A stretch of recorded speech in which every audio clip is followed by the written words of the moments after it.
नमस्कार। आज मैं फिर हाजिर हूँ एक नए कंटेंट के साथ और कंटेंट ये है, कह रहा है ए की power zero equal to one कैसे होता है, क्यों होता है। देखिए, चाहे वो कोई वेरिएबल हो या कोई कांस्टेंट हो, अगर उसकी पावर जीरो होता है तो उसको वन माना जाता है। जैसे ये कहें कि हम यहाँ कोई नंबर ले लेते हैं, जैसे कहें ए की पावर वन की पावर जीरो, इसको वन लिखते हैं। चाहे दो की पावर जीरो हो, इसको हम वन लिखते हैं। चाहे पाँच की पावर जीरो हो, इसको वन लिखते हैं। चाहे 1 लाख हो जाए, उसकी पावर अगर हम यहाँ जीरो लिख दें तब भी वह वन होता है। 1 लाख हो, 2 लाख हो, 1 करोड़ हो, 2 करोड़ हो, चाहे जिसकी हो, अगर उसका पावर क्या है जीरो हो जाता है तो उसको हम वन लिखते हैं। अब यहाँ जैसे हम कोई वेरिएबल ले लें, जैसे कहें x power zero equal to कितना होता है, वन होता है। या हम कहें यहाँ 2x और इसकी पावर कितना है, जीरो इक्वल टू क्या होता है, a भी वन ही होता है। ठीक है।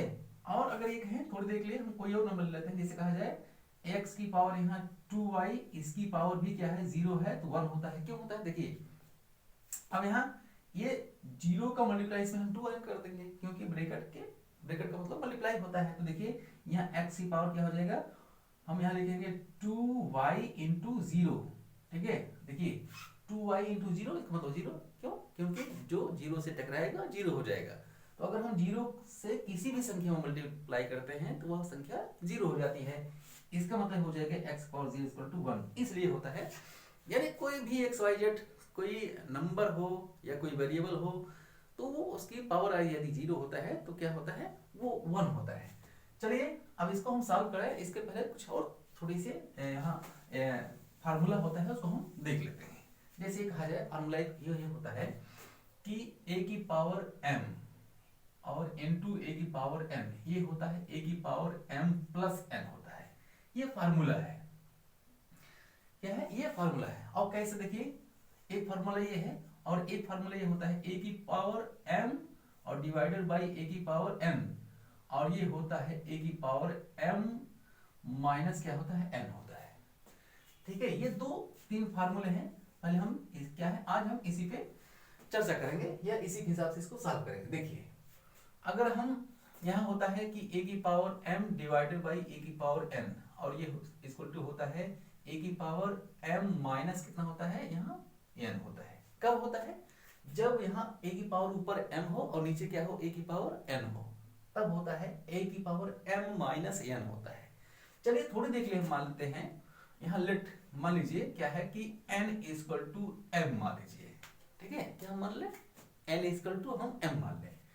अब हम जहां n लिखा है हम वहां m रख देंगे। ठीक है, कहां रख देंगे, ये ऊपर वाले में। इसको हम थोड़ी देर के लिए एक मान लेते हैं, इस पूरे समीकरण को। अब देखिए यहां रख देते हैं, देयरफॉर क्या हो जाएगा, इसलिए a की पावर m और डिवाइडेड बाई a की पावर यहाँ भी m हो जाएगा। क्यों, क्योंकि आप जहां n है वहां m लगा दिए हैं, उसकी वैल्यू m रख दिए हैं।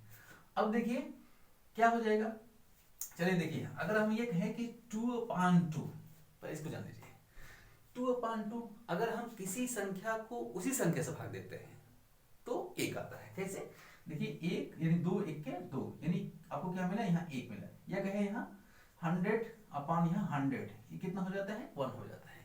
यानी अगर वही संख्या डिनोमिनेटर में है और वही संख्या न्यूमरेटर में है तो उसकी वैल्यू कितनी हो जाती है, वो कट पीट कर कितना आ जाता है, वन आ जाता है। जैसे ये कहें कि x पावर यहाँ 2 कहें और x पावर यहाँ भी 2 कहें, तो ये x वन जा, यानी ये वही चीज है, क्या हो जाएगा, कट जाएगा, वो कैंसिल हो जाएगा, कैंसिल आउट हो जाएगा। तो आप देख रहे हैं वही चीज यहाँ भी है, वही चीज यहाँ भी है, तो इसकी वैल्यू कितनी आ जाएगी, इसकी वैल्यू आ जाएगी 1। ठीक है, इसकी वैल्यू क्या हो गई, 1। अच्छा चलिए देखिए, अभी आप कह रहे हैं या हम यहाँ होता है कि a की पावर m और अपान a की पावर n, ये होता है a की पावर m माइनस n। तो यानी ये नीचे वाला जाके ऊपर क्या होता है, माइनस हो जाता है। इसको आप कैसे लिख सकते हैं, यानी इसी को आप लिख सकते हैं, दिस इंप्लाइज a की पावर m इंटू a की पावर क्या हो जाएगा, माइनस यहाँ n लिख सकते हैं। लिख सकते हैं कि नहीं लिख सकते हैं। या आप अगर ऐसा नहीं लिखना चाहते हैं तो आप ऐसे लिख सकते हैं। कैसे, तो देखिए जब होता है a की पावर m अपान a की पावर n, तो हम a की पावर m माइनस n, यानी जो नीचे है ऊपर जाके माइनस लग जाता है। यहाँ लिखेंगे a की पावर m माइनस a की पावर कितना हो जाएगा, यहाँ भी n, जहाँ देखिए यहाँ m है, यहाँ हम m लिख देंगे। ठीक है, और ये क्या है, इक्वल टू 1 है, इक्वल टू m रख दीजिए, तो यहाँ 1 ही रख दीजिए। इसको हम देखिए 1 रख देते हैं। चलिए अब देख रहे हैं यहाँ भी m है, यहाँ भी m है, तो ये क्या हो जाएगा, कैंसिल आउट हो जाएगा। तो m ये कैंसिल आउट हो, क्या बचा, 0, यानी a की पावर यहाँ 0 इक्वल टू क्या हो गया, 1। ये इस तरीके से क्या होता है कि अगर a की पावर 0 होता है तो वह क्या होता है, क्या मान आता है, 1 आता है। कैसे, एक बार इसको फिर समझ लेते हैं। देखिए, क्योंकि हम फार्मूला जानते हैं कि a की पावर m अपान a की power n is equal to a की पावर m माइनस n होता है। चलिए तो देखिए इसको हम 1 मान लेते हैं।